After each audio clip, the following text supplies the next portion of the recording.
Hey everybody, Gabe here. Just want to introduce a little special segment that we're going to give a little trial to. If you are familiar with the old newsreel footage from pre-war stuff that they used to play in movie theaters, they used to cover old race events as well. And I decided that I wanted to try and recreate that for some of the races this year. So here it is. It's a little intro, and I hope you enjoy it. Thanks. Engines fire and flags wave for the start of the 2023 Formula One season in Bahrain. And they're off. The raging Red Bull of young Max Verstappen charges away as the Prince of Monaco, Charles Leclerc, grabs second place in his prancing horse. Meanwhile, just behind the Silver Fox, Fernando Alonso is putting in a great show of things, until his fancy boy Canadian teammate Stroll punts him from the inside. Easy there, Sonny Jim.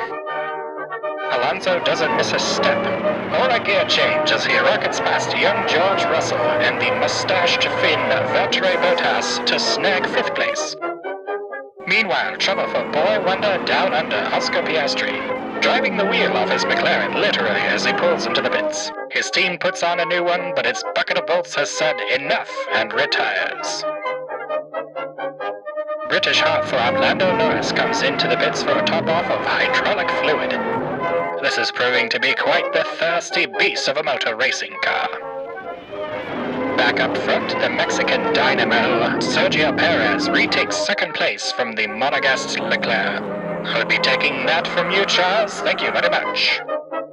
Meanwhile, the flying Frenchman Esteban Ocon is hit with a 5-second penalty for being outside of his grid position. And he takes another penalty. And another. You naughty boy. Alonso continues his battle for a spot on the champagne-soaked podium, but first he must get past the sledgehammer Lewis Hamilton and his sinister black Mercedes. He does it! Fantastic racing, boys. However, all is not well for the Ferrari racing cars, as the beating heart of Leclerc's prancing horse dies. Better luck next time, Your Majesty. Max Verstappen and his raging Red Bull take the race for a decisive win. But for the fans, the Silver Fox Alonso won their hearts and minds this race.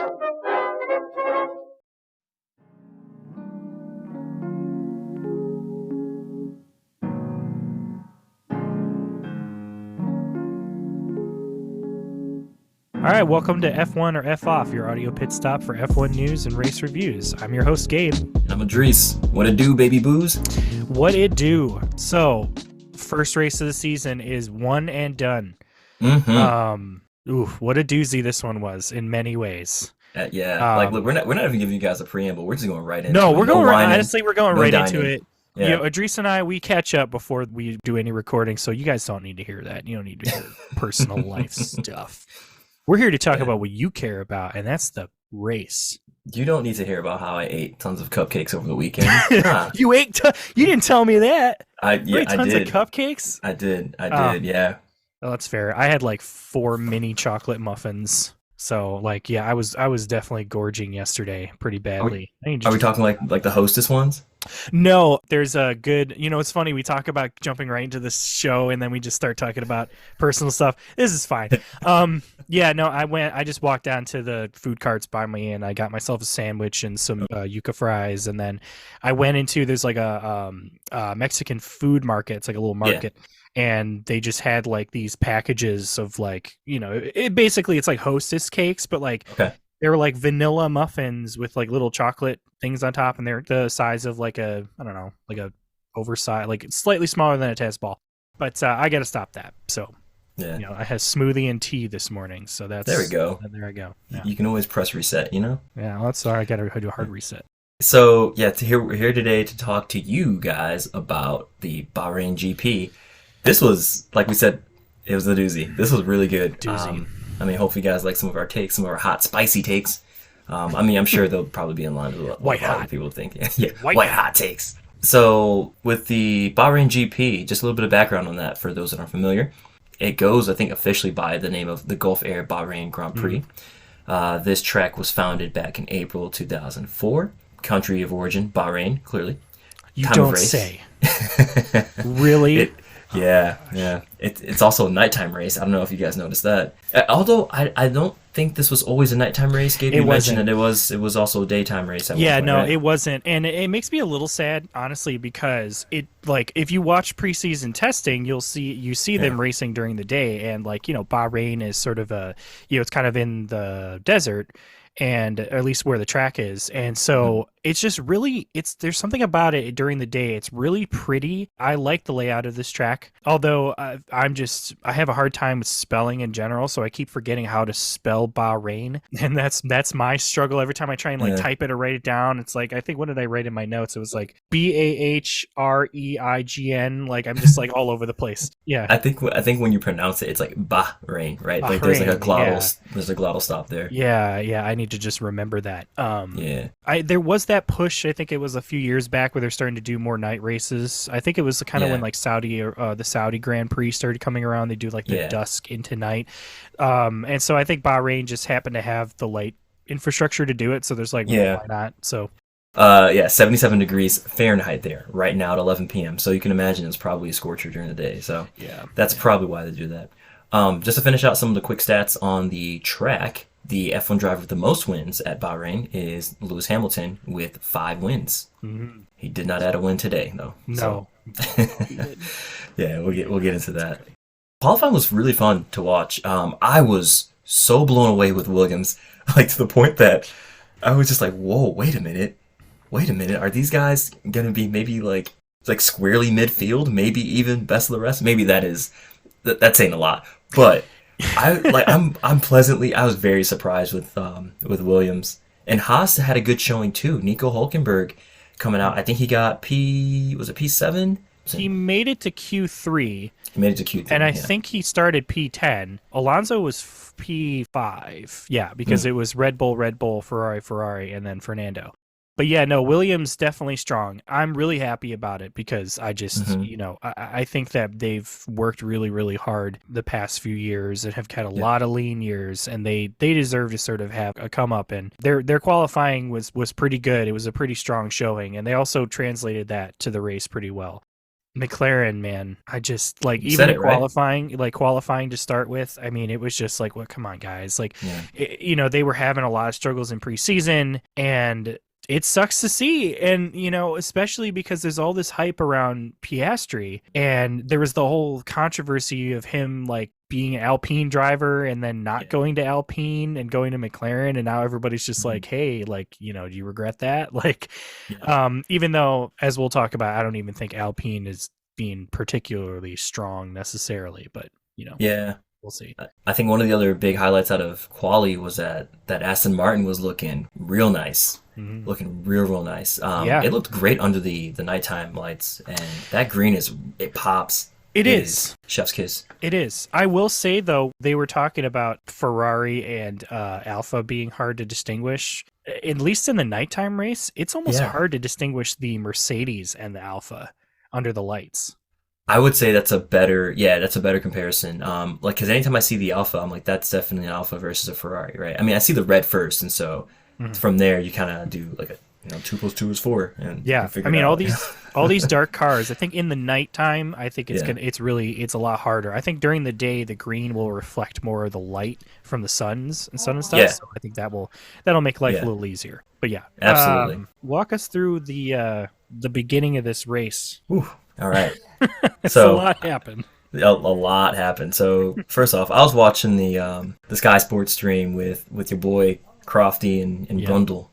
Those are the guys I've been listening to while watching every single race since I started all those years back.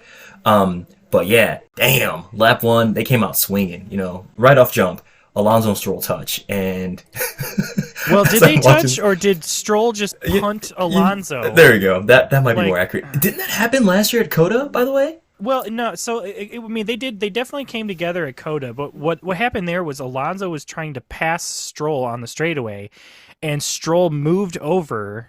I mean, to defend, but he basically moved over right into Alonso, and it basically like ejected Alonso into the air temporarily. Just did like a wheelie, slammed into the wall, and then it's amazing that he was able to finish in the points after that. Yeah. No, this one, Alonso has a specific race style. I know about. Like I know he likes to do the undercut in a corner. If a car cuts through this, goes from to the outside of a corner and then starts to kind of cut into the inside, Alonso a lot of times he'll stay behind them, kind of towards their left, and then he will get a more direct line across the apex of the turn in order to cut them off on the inside. And so basically he was positioning himself to do that at the start, and Stroll just came flying up at the middle of the, right into the inside and just punted him. And I was just like, and everybody was freaking out, like all the Aston Martin guys. I mean, rightfully so.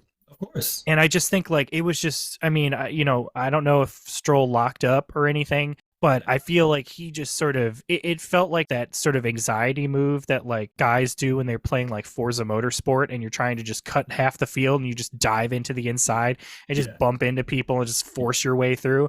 That's what it kind of felt like as I watched it. But good on Alonso for recovering, and he basically took a second to kind of like gather his composure again, and then jumped back into it. So and right on that first lap too, right at the start, shout out to Charles Leclerc. Oh my God, that was an excellent start. Right, his reaction time was so nice, so smooth. And Checo, on the other hand, did not have a good start at all. Right, he got kind of caught sleeping at the wheel. That also might just be kind of figuring things out with gear shifting as far as these new cars go. They only just started practicing a few weeks back, right? So, and by the end of lap 1, Max he already had a 1 second lead built up by the end of the first lap. Like, bonkers. Yeah, it was big. There's a point in that race, I think it was a couple laps, maybe just 1 or 2 laps after that, where they were going down the straight, and Max was just so far ahead of everybody else. Yeah. It was wild. It reminded me of the Vettel era of Red Bull, where the blown diffuser era. Oh yeah, Vettel would just be within three laps. He would be like 10 seconds ahead. Like it was just insane. Like how in the world, he literally picked up his ball and just went home. Like, and so at this point, I'm gonna say something about that specifically. This is just my Nostradamus moment, right? This is my this is what I think might be happening. Okay. I get a feeling maybe Red Bull is doing something else that's something that nobody else is doing. Because I think so. Sure, like establishing a lead is one thing. Yeah. But when you're that far ahead that fast, something's going on, you think? It makes me feel like there's something about the car that has some advantage over a lot of other people. And the only reason why I'm saying that is because when that was happening with Vettel in the Vettel era, that was the blown diffuser. And the blown diffuser was on the Red Bull. Nobody really knew, nobody was doing that. Yeah. And then they just started copying everybody, and then it was banned later on. So I don't know what it could be, but I just see when I see a performance jump like that, it just makes me feel like even Mercedes, like they would pull themselves ahead, but they wouldn't be like they wouldn't be that far ahead in 2 laps. You know what I mean? It was a lot. They're not closer. going warp speed. Yeah. Right. No, that's a really good point. When I saw that, my first thought was, oh wow, all of that chaos behind Max and Charles really allowed him to just pull that big lead on Charles, right? But hearing you say this, I could see that. I could see that being the case, because 1 second within 1 lap, that's a massive, it's really huge, massive gap to really build. Big gap. Yeah, I would think like half a second to 3/4 of a second. That's realistic and feasible, I would say. Yeah. But a full second, yikes, dude. There's definitely something to say about being in clean air. You know what I mean? 100%. And stuff like that, because your car works more efficiently. But even still, like they designed these cars to be more efficient through the air. Yeah. So it's not like the people behind them are all in the dirty air and they can't get the traction. So I'm not sure, but this is just my Nostradamus moment. Yeah. Projecting it out there to see what happens. So before we go on to the next main event, you said dirty air. That made me think of Chain Bear's song. He has a song that he made called Dirty Air. Oh, he did? Oh, I didn't even know that. It's really good. Yeah. Oh my gosh. Dirty air. It's like him just saying dirty air, and it's this nice Euro trance beat. That's perfect. Yeah. So around lap 10 or 11, McLaren pulls in to the pits with Piastri, your boy from down under, Oscar Piastri. Yeah, he had some major steering wheel issues. It looked like. Yeah, Or they that had to might have been later, actually, lap 15. But they were having some issues. Both the Meccas, as Brundle calls them. Yeah, Piastri, they were gonna swap out his steering wheel, and when it happened, like, what was crazy is like the car was on the jacks, and the guy reaches in, he pulls the steering wheel off, the guy goes to like put it back in, and like the car drops right as soon as he tries to put it in, so he doesn't get it in right away. Yeah. And then the funny thing is, the car shuts off, and the steering wheel's on, and it has like like you're looking at the screen. He's like trying to turn the steering wheel onto the car, and it says like McLaren. And it like a boot up screen, you know, because it's like a computer. And I just imagine in my head, in Piastri's helmet, just goes boom, dong, dong, dong, you know, like the Google start or the Windows startup noise. Oh yeah. And I just thought to myself, I'm like, okay. I mean, I don't know about. I'm not like an engineer. Maybe you can answer this better. Sure. Is it necessary to have like a boot up screen? Like, is that like a thing that gets like programmed in? Like, or could it just be like, oh, it just boots up? You know what I mean? I think typically you see like a screen. The reason you would see a screen is because it indicates to you, the user, that yes, the system is operating. It is just running some background processes before you're actually able to provide inputs and change the system, right? Okay. Because imagine if you try to turn it on and you keep pressing the on button, and then suddenly the screen pops up that you can then begin putting in inputs, whereas you were turning it on, and then you might actually damage the device, right? Because you put so many power cycles on it. So I think that would be the use case for that. Okay.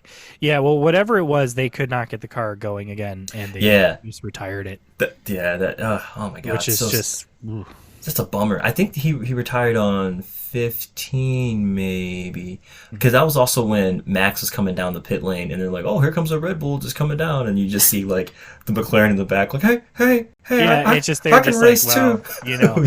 Yeah, well, and then Norris had, throughout the whole race, had a hydraulic problem. He had like or pneumatic like leak, I think is what they were calling it. They had to keep refilling it. What's the deal with that specific element of the car? So if it's a hydraulic issue, that can be really bad. That can be detrimental to the engine, just to the race, right? And you might actually lose a power unit because of that. So anything hydraulic is going to be some kind of fluid, right? Probably hydraulic oil they're using to provide pressurized oil to some component of the vehicle.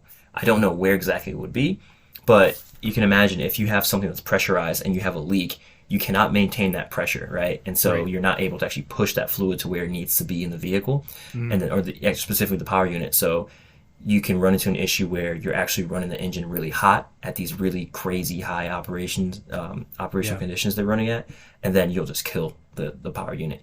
And you can imagine from McLaren, they're like, yo, this is race one. We do not want to lose a power unit right now because, we're only allocated so many for the year. I think last year it was 3 PUs for the season. I need to double check that. But, I'm using acronyms here. For those that aren't familiar, a PU is a power unit, which is effectively just the car's engine. Right. It's a real unit. Yeah. As the kids say. It yeets the car around. Yeah. Would you also say that too? The unit yeets the car around the track. That's right. Norris had to keep coming in and getting like a repressurizing of that fluid, because there was a guy like right there who just kept putting the thing in, and he was 2 laps down by the end, so it was just real bad. Yeah. Speaking of which, you know who else had to keep coming into the pits? Your boy Ocon. Oh my god. Okay.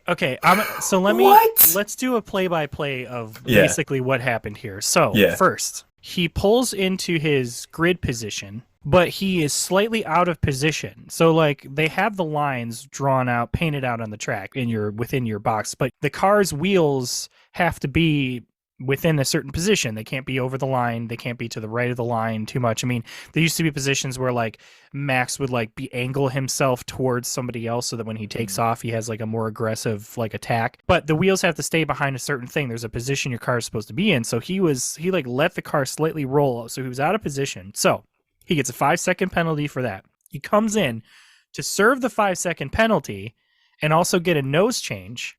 And the pit crew, start working on the nose before the time 5-second penalty. 5 seconds are up, yeah. And so he has to come in again because he gets a 10-second penalty because he didn't serve the 5-second penalty properly. And then when he comes in for that, then guess what happens? He speeds in the pit lane. Oh no. baby. And then he gets another penalty. Baby, what is he on doing? top of that? And I was just like, what? He had 35 seconds worth of pit stops, right? Or built worth up, of penalties. yeah. I mean, and that's why, like, I think he just ended up retiring, because at that point it's just like, you've lost so much time. Yeah. You know what? Like, okay, being out of position, maybe that was a mistake. The crew working on the nose, like, that's not Ocon's fault. Mm-hmm. But then speeding in the pit lane, it's like, that's your fault again, man. Yeah.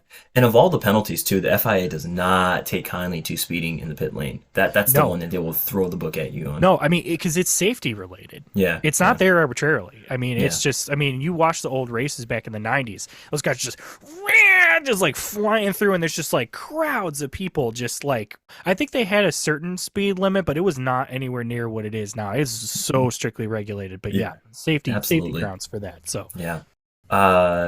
So this isn't like an actual major event, but I just thought this was really funny because this happened so many times last season. It seems that the media team over at Liberty Media still needs to kind of get this together. But there was on lap 12, they were showing the rear camera view from Hamilton's car looking towards Russell's, right? Because at that point, Russell, I think he came on the radio, he was like, "Blimey, am I going faster than Lewis?" Or something like that, right? Yeah. Guys, that was my best British accent. I'm sorry. I'm not the accent guy.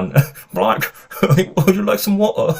I'm not. No. I'm not the. You don't come to the show for me doing accents. You get that from Gabe. Well, yeah, they're terrible too, though. I mean, yeah. Terribly delicious. Every person is a fancy lad. I talk. Oh dear. But yeah, it's funny you mentioned that. Yeah. So they had their title cards were they mixed swaps. their title cards up. Yeah, they were like, "Oh, this is the rear view from George Russell," and they're like, "No, that's actually Lewis. They're looking at George." And they did this in qualifying too. They had time. They were zoomed in on Fernando Alonso's helmet in the pit box, and it said Lance Stroll, and I'm like, nope. And then it like disappeared, and then like Fernando Alonso, I'm like, there you go. Also, too, I noticed several times that Martin Brundle referred to the Mercedes as Williams. I don't know if you caught that.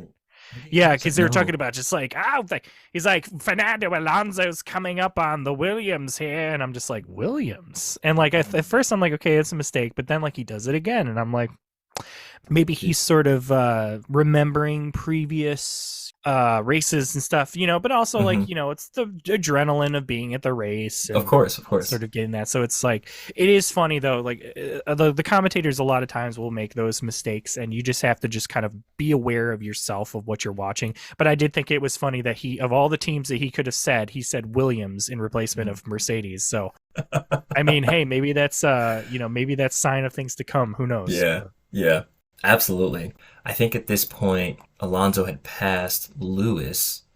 I think it was somewhere in the 30s, lap 30 somewhere. So, I can't remember exactly where that happened. Alonso, I mean, obviously, like we're gonna talk a lot about Alonso in this, but man, he had several great battles. He had a great fight against Russell.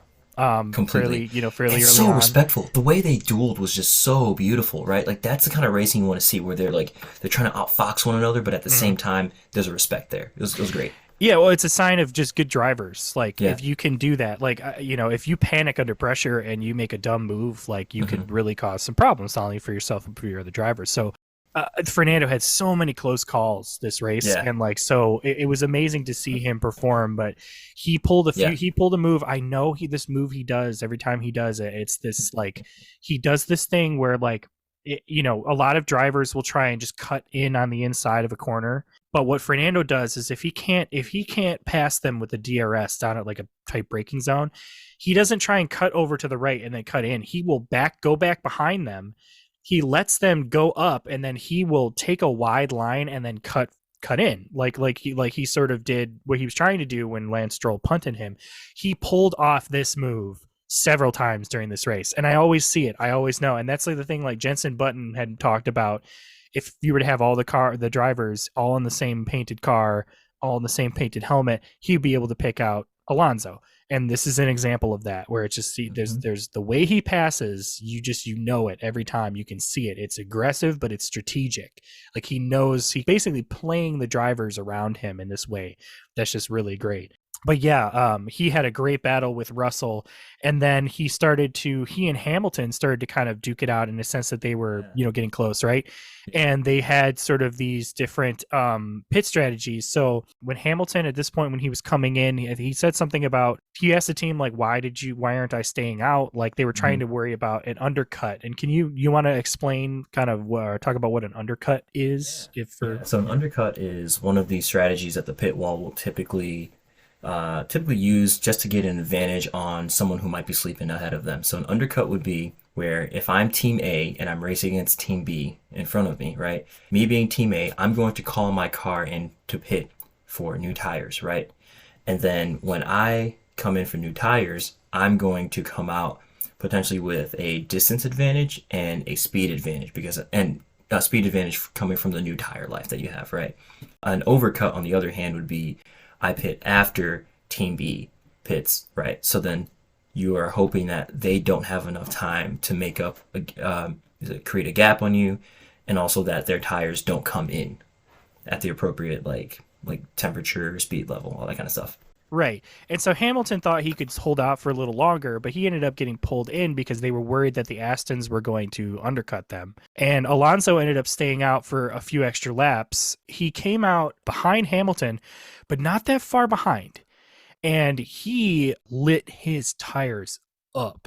And at this point, it was, they were battling for fifth, I think, right? Because it was Max and Perez. Leclerc was still there. Sainz, Hamilton, and then Alonso. And so Alonso was trying to chase in after Hamilton. Man, what a chase that was, too. That was great. That was so good. There was and Hamilton fought back, Alonso passed him, and then Alonso lit up the tires. He did some oversteer he had to correct, and then Hamilton came right back. That was incredible to watch. It was just absolutely insane. Truly was. And I always wonder whenever Lewis and Fernando are driving against one another, if there's like a little bit of like, I'm not gonna let this guy pass me. Like not just from like the racing like spirit and nature of it all, but just also like, I did not get along with this guy at all back in 2007, and I'm better than him, right? So I think there's that element there too. Yeah, our boys were fighting it out on track, but you know what? They didn't take each other out, and they put in the best effort that they possibly could. It was a really, really solid battle to watch. That was absolutely delightful. This is like what you want to see. And what's hilarious about this? All of these epic battles are happening for like P5 and P4. Like nothing was happening up front until a little man named Mr. Charles Leclerc had a little bit of an issue. Womp womp had some electrical failure and just shut down. So, oh boy, real disappointment for Charles, but he ended up on a pretty sensible side of the track, and they had a virtual safety car, but they didn't have to pull out a full one, and so the race was able to kind of continue moving along, and it shifted up positions. All of a sudden, Carlos Sainz was on a podium position, but he was vulnerable. Alonso was chasing him down, and chase him down he did. Man, let me say, like, just seeing him chase Carlos down was excellent. Just seeing what he was able to do with that Aston Martin. I think he even said later on in the race, he said after he got in P3, he was like, this is a lovely car to drive. To hear Fernando just be happy for once, it's so nice. I've been saying this. I mean, like, the thing is like, you get that guy a good car, and he's going to put it where it needs to be.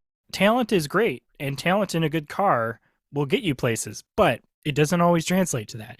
Because I think that the factor that ends up coming into play is how much talent do you have? Absolutely. Fernando not only has the talent, but he has the experience, and he's been in these positions before. Like, he knows what to do, and he knows how to manage a race. And I just, the whole time I was just like, there wasn't a whiff of power failure or any sort of mechanical issues. And I was very happy to see that ultimately.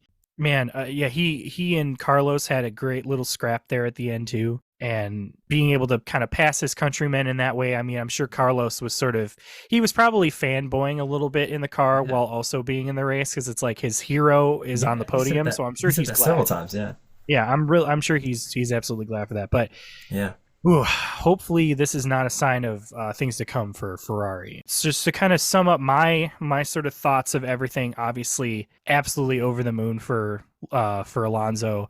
Really proud of Mercedes for putting up the fights that they did. Honestly, Red Bull, at this point, I'm not necessarily excited for them as much as I have questions. Yeah, Like that's a good point. how is it that they are this far ahead? Also, but then also complaining that they got this like harsh penalty for like wind tunnel time. Yeah, I don't know what's happening there, but we'll Yeah, see kind of as the season continues to play out. But also, yeah, Williams, great job, guys. so I'm good. really happy that like even though like I mean Albon got P10, which doesn't seem like a lot, but for Williams that is a lot on the first race, Yeah, and absolutely. I'm thinking Williams and Alpha are going to be duking it out for the midfield this year. Yeah, That's another Nostradamus prediction for me. I would say because Alpha was, I mean, they were there. Bottas finished eighth, I think. yeah, both tops finish And eighth. Joe had the fastest lap. He's outside the top 10, so he didn't get an extra point. But we'll see kind of what happens. But I feel like Williams and Alpha might be battling for the top position because Alpine, they're Gasly kind of recovered some positions, and that's great for him. But like the car, I don't know, it wasn't really making too many waves on the scene there for me that I was really Yeah. sort of impressed with, and the Haas were struggling with some damage, I think. So Yeah, some of my thoughts. Yeah, shout out to Williams. They held it down. I think they showed some pace here that no one really expected them to have out of preseason testing. mm, Alex Albon, he finished P10. Logan Sargent on his debut F1 race, P12. That's really good, pretty and good. he's the one American we have on the grid. So always wanting to support our fellow countrymen. So he did a great Hmm. job. Really excited to see what he can do this year, and just in general, I'm really interested to see what Williams does. Right, Yeah. I think people were nervous after the whole takeover. The Williams family, they sold their stake, sold the Mm-hmm. company to, I think it's like some kind of like consortium conglomerate, Hmm. like Doralton Ventures or something like that. But Yeah. they seem to still have that competitive spirit and they want to see success in the sport, and that's really great to see. The Williams car itself also seems to be a lot less twitchy than it was a couple seasons back. I remember watching, I think it was actually Bahrain, maybe 2 or 3 seasons ago, and like it was coming around the corner and like just watching it during quali, that thing just did not have a good back end. Like it Mm-mm. just wanted to just like fishtail all the time. So I'm glad to see them sort out these issues that they've been facing. Yeah. Very commanding race by Max and Red Bull. Like holy crap, kind of what you're saying, man. Like that's not normal what you guys did there. That is wild. And this season, I don't think it's really going to be about, the championship battle. Like at this point, I mean, granted, we're one race in, but I'm not really as interested in the championship battle as I am in the like midfield race and like who's going to be P3, P4, P5, P6, because that's Mm-hmm. going to be really fun to see, with all these teams with kind of like there's been a new racking and stacking order, right? Yeah. Fernando with his 99th podium, awesome. Congrats to Mm-hmm. him. That's excellent to see. Age ain't nothing but a number, baby. Let's just keep going. Let's I go. love. Yeah, I know. There's somebody in his race team said like, "Oh, this is for so and so that has their 60th birthday," and he's like, "Oh, happy birthday!" He's like, Yeah. 60 is the new 40." Yeah. It's like, yeah, well then what does that make 40? Yeah. Yeah, no, Excellent. 100%. And also too, I was gonna say just a quick note before we kind of close up shop here. If there's a team that we did not mention, it is because it's AlphaTauri, and it's because they really did not do too much throughout this race. Yeah. They kind of scrambled Nick DeVries' pit strategy a little bit. Like they should have pulled him in, but they didn't. Yuki Tsunoda got pulled in, and he kind of finished ahead of them, but they were still out of the points. They weren't really. I think they were battling with the Haas a little bit, not really showing a ton of pace, at least that I was noticing. So I also just absolutely love the fact that like the Red Bulls were kind of walking away with things in this way that nobody really cared. Like it was like Yeah. Fernando Yeah. when he got that third, he was celebrating like it was a race win, and so was his Yeah. team.